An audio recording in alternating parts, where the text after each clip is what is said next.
सभी को नमस्कार दोस्तों। उम्मीद करता हूँ कि आप सब लोग ठीक होंगे।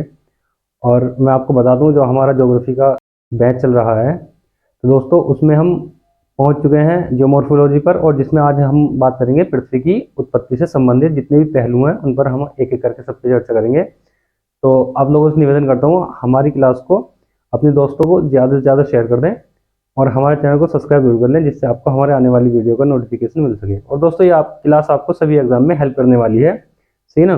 तो आज बात करेंगे हम पृथ्वी की उत्पत्ति से संबंधित जितनी धारणाएं हैं। तो सबसे पहले हम जान लेते हैं कि सबसे पहले, सही ना, सबसे पहले पृथ्वी की उत्पत्ति से संबंधित वैज्ञानिक परिकल्पना किसने दी थी, है ना। तो एक थे कास्टे द बफन, फ्रांस के थे कास्टे द बफन,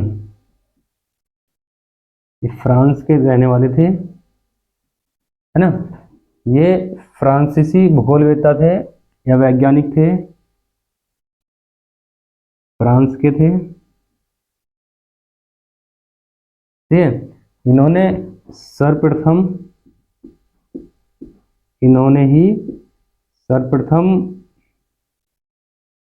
पृथ्वी की उत्पत्ति से संबंधित, लिख लेंगे, पृथ्वी की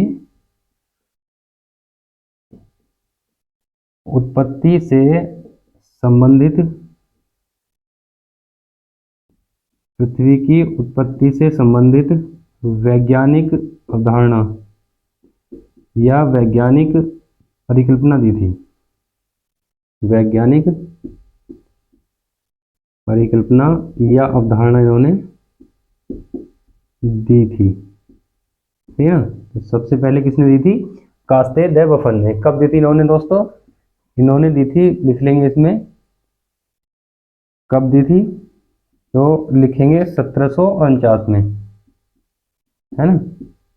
1749 में इन्होंने सबसे पहले पृथ्वी की उत्पत्ति से संबंधित वैज्ञानिक परिकल्पना दी थी, कास्ते द बफन ने दी थी। ये फ्रांसीसी वैज्ञानिक थे, फ्रांस के रहने वाले थे, सही है ना। तो अब दोस्तों पृथ्वी की उत्पत्ति से संबंधित जो धारणा है उसको हम दो भागों में बांटते हैं, है ना। इसकी उत्पत्ति से संबंधित जो धारणा है, पृथ्वी की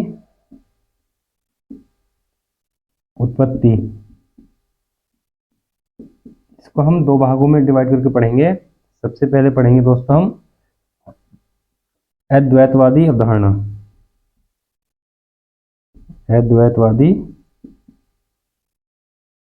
अद्वैतवादी संकल्पना, है ना। इसको बोलते हैं मोनिस्टिक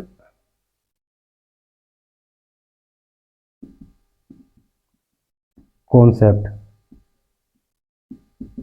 है ना। ये पहली वाली है। और अगर हम दूसरी की बात करते हैं तो दूसरी है द्वैतवादी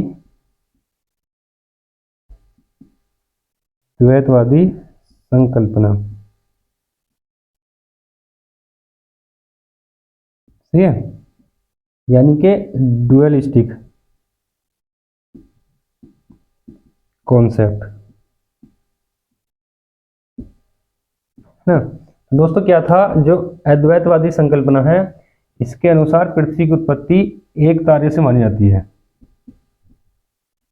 एक तारे से इसके अनुसार पृथ्वी की उत्पत्ति मानी जाती है। और द्वैतवादी संकल्पना के अनुसार दो या दो से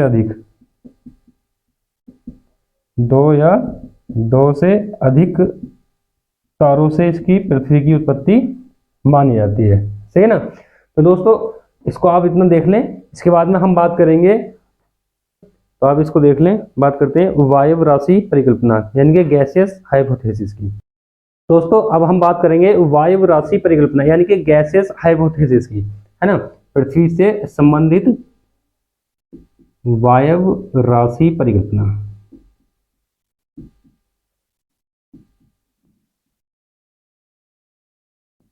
यानी कि गैसियस हाइपोथेसिस,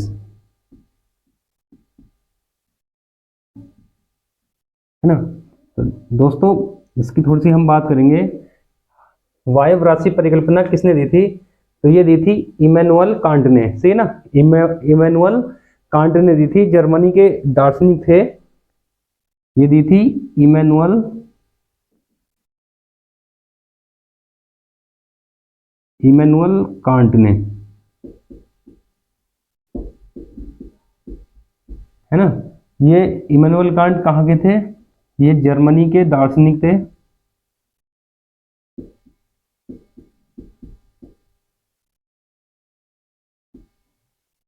ये जर्मनी के दोस्तों दार्शनिक थे, सही है ना।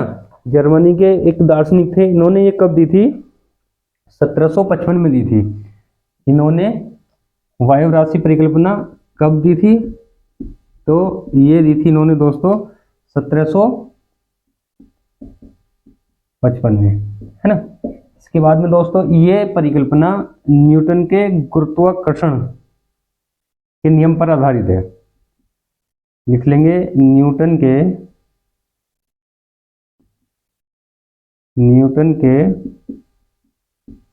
गुरुत्वाकर्षण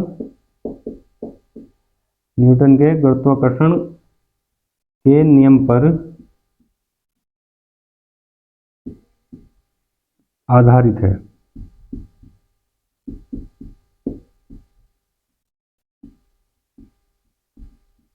सही है।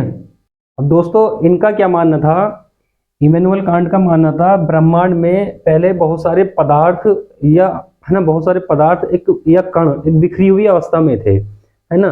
तो जब तक हमारे पृथ्वी, सूरज, चांद और जितने भी अन्य ग्रह या उपग्रह वगैरह हैं उनका निर्माण नहीं हुआ था, तो ब्रह्मांड में क्या था? मान लीजिए पूरा ब्रह्मांड है, ब्रह्मांड में बहुत सारे तारे पदार्थ इस प्रकार से, है ना, ये इस प्रकार से बिखरी अवस्था में थे। कोई यहाँ ऐसे, है ना, इस प्रकार से ये सारे बिखरी अवस्था में थे।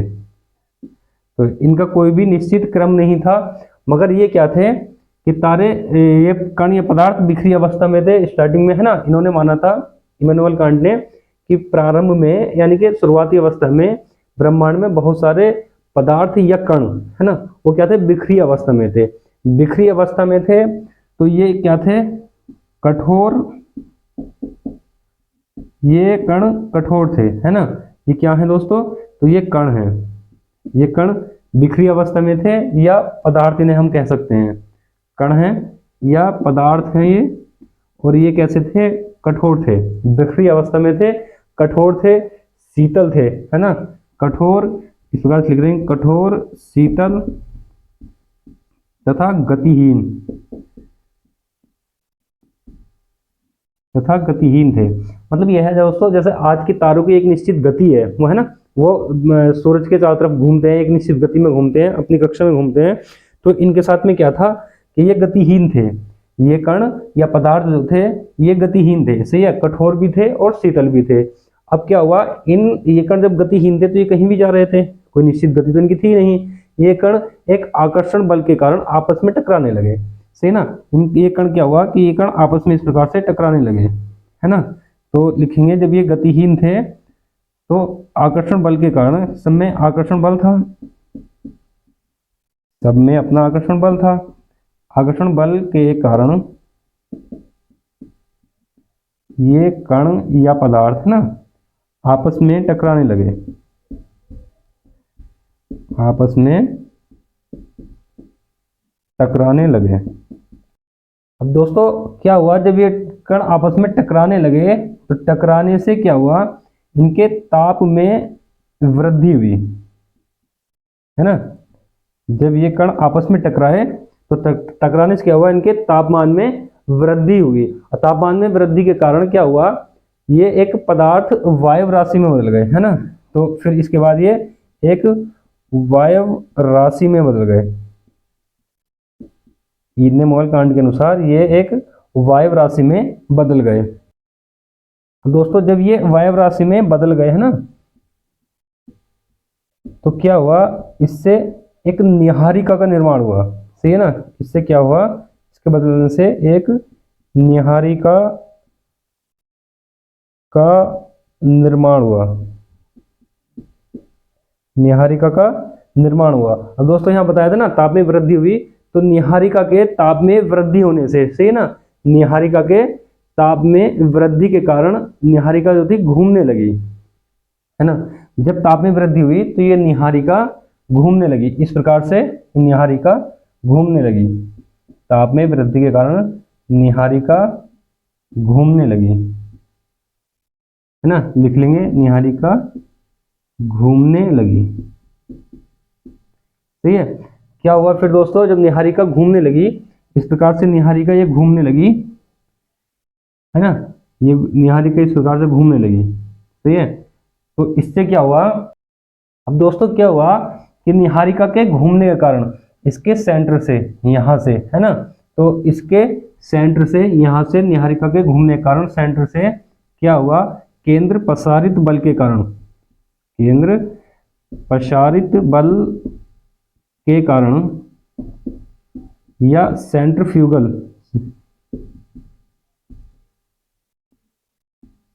फोर्स के कारण, सेंट्रीफ्यूगल फोर्स या केंद्र प्रसारित बल के कारण इसमें एक उभार आने लगा। सही है ना, जैसे ये था गोल गोल होता है, उसमें सेंट्रीफ्यूगल बल के कारण, केंद्र प्रसारित बल के कारण इसमें एक उभार आने लगा। अब क्या हुआ, जिससे निहारिका से एक छल्ला अलग हो गया, है ना। अब इस निहारिका से एक छल्ला उभार आकर ये अलग हो गया। इस प्रकार से ये निहारिका थी, इससे एक छल्ला अलग हो गया। इन्होंने, इमैनुअल कांट ने माना कि इससे एक छल्ला अलग हो गया। इसी प्रकार दोस्तों इन्होंने माना कि धीरे धीरे धीरे धीरे इसी क्रम के अनुसार, इसी प्रक्रिया से धीरे धीरे इससे 9 छल्ले,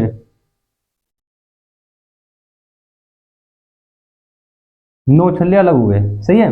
तो इन्होंने क्या माना कि जो 9 छल्ले अलग हुए, ये छल्ले क्या कहलाए दोस्तों, ये कहलाए ग्रह, है ना। और ये जो भाग बचा, ये कहलाया हमारा सूर्य। जो निहारिका का मध्य भाग बचा वो सूर्य कहलाया। और जो बाकी के जो 9 छल्ले अलग हुए थे इसी क्रम में, वो क्या कहलाए दोस्तों, वो कहलाए ग्रह। और इसी प्रकार से इन ग्रहों से, सही ना, इन ग्रहों से इसी क्रम में और छोटे छोटे छल्ले अलग हुए जो इनके चारों तरफ घूमने लगे, है ना, ग्रहों के चारों तरफ घूमने लगे। वो क्या कहलाए दोस्तों, उपग्रह, वो कहलाए उपग्रह। सही है ना। तो ये इमैनुअल कांट की वायव राशि परिकल्पना थी दोस्तों। अक्सर ये क्वेश्चन ये पूछा जाता है कि वायव राशि परिकल्पना किसने दी, तो किसने दी दोस्तों, इमैनुअल कांट ने, है ना, किसने दी, इमैनुअल कांट ने। अक्सर ये भी क्वेश्चन पूछा था कि इमैनुअल कांट कहाँ के थे, तो जर्मनी के। दार्शनिक थे या वैज्ञानिक थे, क्या थे, तो दार्शनिक थे। सही है। ये परिकल्पना कब दी गई थी, तो परिकल्पना दी गई थी 1755 ईस्वी में। सही है। और ये भी क्वेश्चन पूछा जाता है दोस्तों, ये किसके नियम पर आधारित है, तो ये गुरुत्वाकर्षण के, सॉरी, न्यूटन के गुरुत्वाकर्षण के नियम पर आधारित है ना। तो इस प्रकार से दोस्तों ये पृथ्वी की उत्पत्ति की पहली परिकल्पना थी, निहारिका सॉरी, वायु राशि परिकल्पना, जिसका आज हमने अध्ययन किया है, देखा है इसको, है ना। ज्यादा से ज्यादा हम समझने की कोशिश करेंगे दोस्तों हर क्लास में। तो आप लोगों से निवेदन है कि इस प्रकार से सपोर्ट करते रहें और हमारे चैनल को अपने दोस्तों को शेयर जरूर कर दें। सही है। तो दोस्तों मिलते हैं अगली क्लास में, आज हम इतना ही रखेंगे। धन्यवाद।